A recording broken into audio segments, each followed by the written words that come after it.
المسلمين. What's a Muslim? The Muslim this comes after Muhammad, right? No. When you aslama, when you submit to your creator, that's a Muslim. This is your definition that's come right now, right? Exactly. No, it didn't come right now, but that is a definition because that's my sign, right?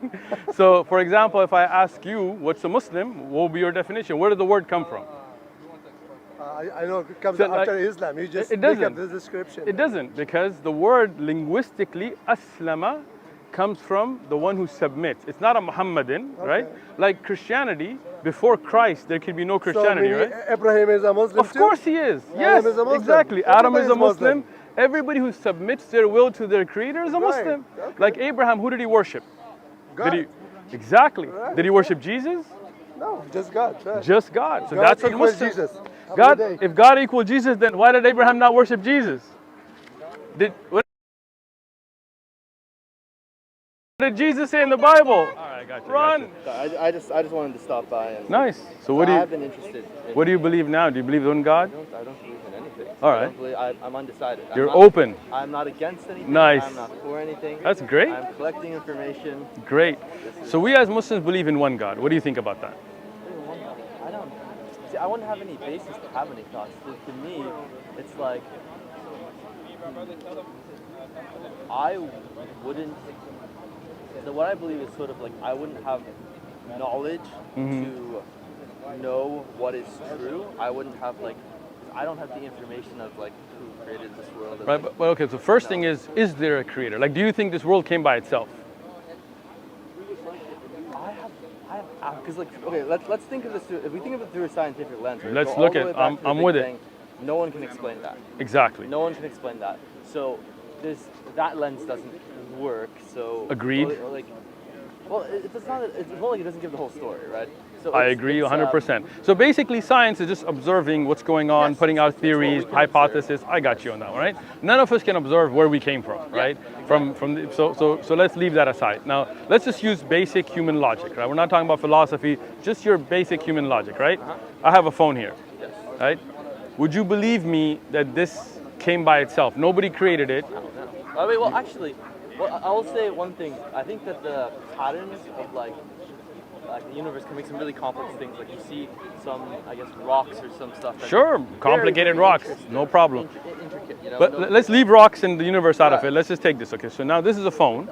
It recognizes my face. It unlocks, right? Yes. It makes phone calls. I got apps. I can play videos on it. It takes pictures, right? It even has a stand. Like this is pretty kind of cool. You know, you get a little pops out. You can make it a stand, right? Yeah. So all of this, the case, the phone, the camera, would you believe me if I told you nobody made this? Grains of sand evolved into an iPhone 1, and then a 2, and then a 4, and then a 5, and then an X, and then 13, 14, whatever it is today. Would you really? I would not believe you, but the reason I would not believe you is because it's so tailored to our needs, you know? There you go. Okay, that is a great point. Now, how tailored are you to this universe? You take in oxygen, you put out carbon dioxide. You look at plants, they take in carbon dioxide, put out oxygen. If the earth was a little bit off, away from the sun, we'd freeze. A little bit closer, we'd burn up, right? Look at how beautiful your body works, your kidney, your heart, your liver, things that are in such perfection that if one of them falls off, your kidney fails, your heart fails, you die, right? Look at your brain. If I take this phone and just throw it right now in the cement, is it gonna heal itself? But if you fall, your body heals itself. You started scabbing up, you see the white blood cells go out, right? You get a virus, your body fights it off, right? So how beautifully tailored you are to this world and how perfectly designed you are is better than this phone. That's true. So just like, much more complex. So just like it would make no sense that this phone came by itself, it would make no sense that we didn't have a creator. I think the one thing that, I mean, I guess you do say that Allah is like all-knowing, all-powerful. So he's we're not even there yet, right? But my point is, like, if you had to, someone had to create me, they would have to be more complex than me. Agreed. More powerful than you, more intelligent than you, more complicated, all of that. God above Allah is much greater than any of us. He's more knowledgeable. He knows everything. He's all capable. But before we I'm a little go ahead. Say God above Allah. No, God above us. Oh. Allah, right? I just want to be clear, because sometimes when we say God, people think of a guy or a monkey or something. We don't believe in those things. We believe Allah is above his creation. He is like a human form, or We do not believe he is human at all, or a human form, right? We believe that there is nothing like him. لَيْسَ كَمِثْلِهِ شَيْءٌ. The Quran tells us there's nothing even comparable.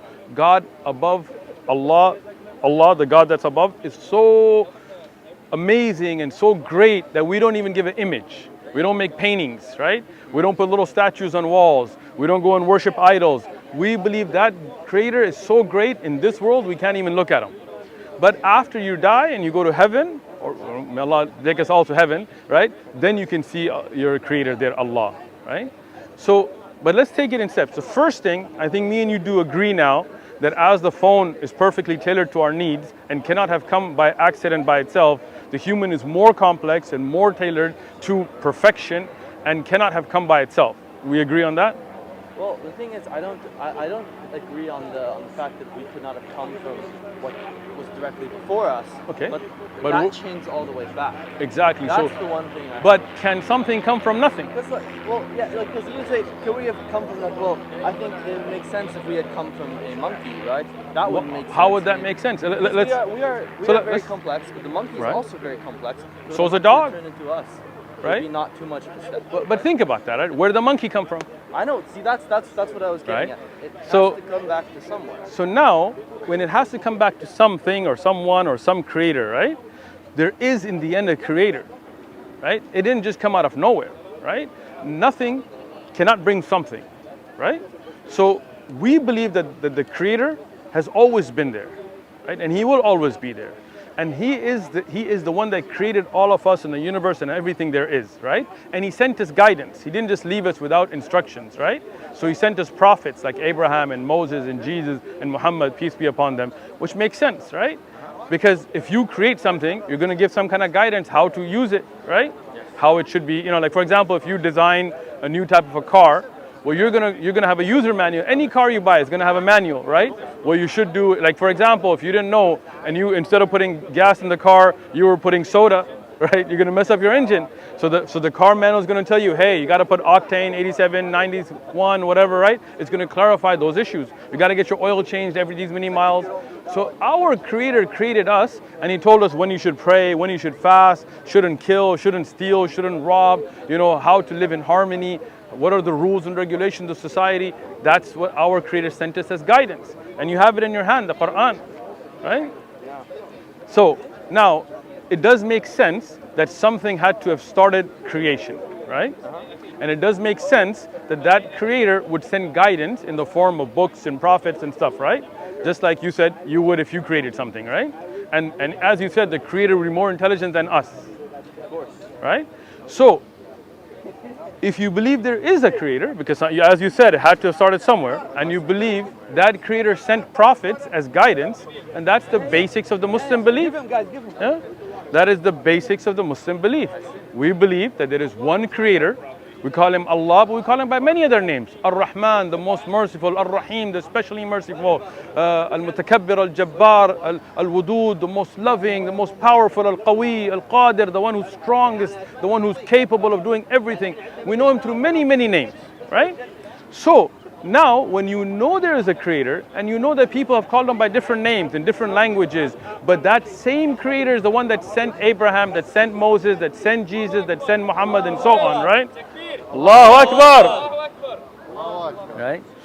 So then we believe that is a part of the greater message of Islam. The same message Jesus brought. Like today you see people celebrating Christmas, right? But did Jesus celebrate Christmas? I have no idea. No. Here's the Bible. You will not find Christmas anywhere in the Bible. 25th of December, none of that stuff, right? If you go and look up, you can Google it when you get home, look up the history of Christmas. It wasn't even there in the early church tradition. It was not there, and the followers of Jesus didn't celebrate Christmas. But this was something that was brought in from pagan festivals, Saturnalia and so on, right?